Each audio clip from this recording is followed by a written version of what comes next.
On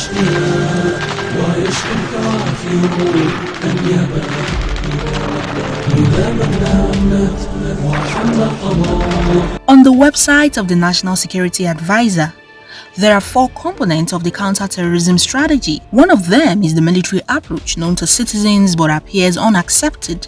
Operation Safe Corridor was one of the non-kinetic actions and counter-terrorism strategy that encourages Boko Haram terrorists to come out and surrender their arms without being punished. Countering violent extremism mechanism was launched in 2014 under the Goodluck Jonathan administration. Under the countering violent extremism approach, there are 4 components, one of which is Deradicalization birthed the Operation Safe Corridor program. The idea behind the operation is to profile and debrief Boko Haram and ISWAP terrorists and certify them deradicalized after undergoing reorientation.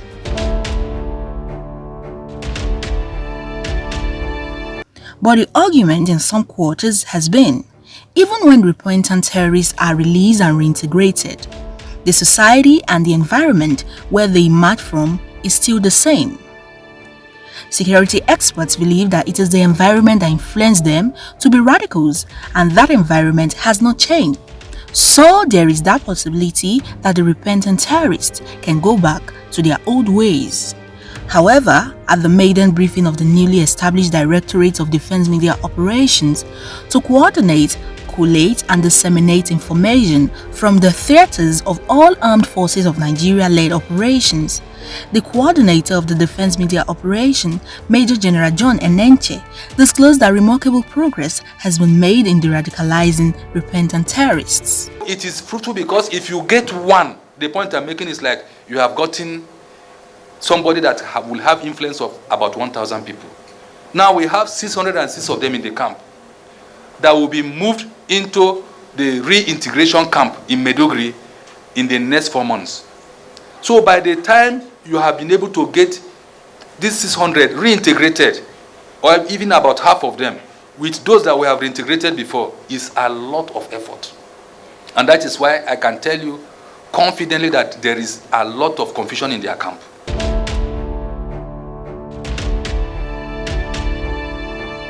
In November 2019, the Operation Safe Corridor handed over 86 Boko Haram child fighters to the Borno state government with the claim that they have surrendered voluntarily to troops of Operation Lafia Dole. From the first batch of 97 to the second batch of 243 and the third batch of more than 600 repentant Boko Haram fighters who are currently undergoing training.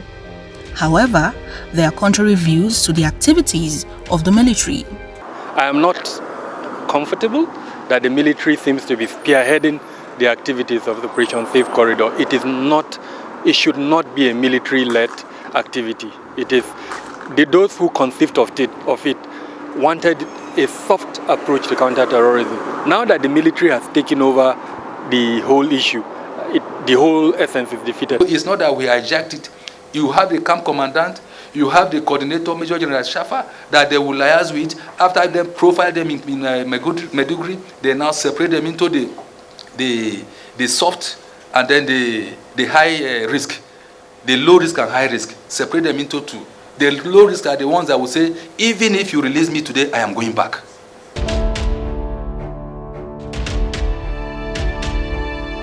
While the Acting Director of Defense Information, Brigadier General Onyema Nwachukwu, through a statement has debunked allegations of Boko Haram fighters being recruited into the military, he said in quote, "No Boko Haram ex-fighter has been recruited into the Nigerian military and no such plan is in the offing," end of quote.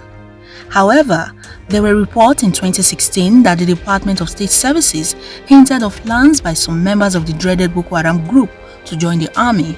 According to the then spokesperson of the DSS, Tony Okuyo, 2 members of the sect, Ibrahim Abubakar and Idris Audu, who were specialists in the making of improvised explosive devices, were nabbed before they succeeded in joining the army. I do not think if 12 organizations are involved that there will be a loophole through which quote-unquote Jamaat al-Ahlussunnah al-Dawat wal-Jihad or Islamic State in West African province can have their members coming back into the military institution. The military institution have a duty to do pre-employment background check on their personnel. That is one. Two, they also have a duty after employing them to do periodic vetting exercise. A cross-section of Nigerians also insinuated that the corporal of the Nigerian army serving at the Theatre Command Operation Lafia Dole, who killed 4 of his colleagues and injured 2 before shooting himself, was a Boko Haram member recruited into the army. The Director of Defense Media Operations, while giving a rundown of various operations across the country, expressed the commitment of the military. The Directorate will also be responsible for information management in all multi-agencies operations involving the military. As the Armed Forces of Nigeria is resolutely committed to resolving the current security challenges across the country, we will continue to be responsive to our national security commitments by ensuring timely and credible dissemination of information of our operations. This we will do through conduct of regular press briefings and releases.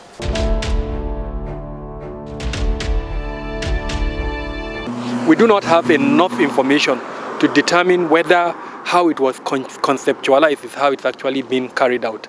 Now, for me, the most important thing is to ensure that the entire concept of counter-terrorism, including the military warfare and this soft approach that we're talking about, are all implemented. One, we can't take one and implement it and think we can leave the other. It will not get the success.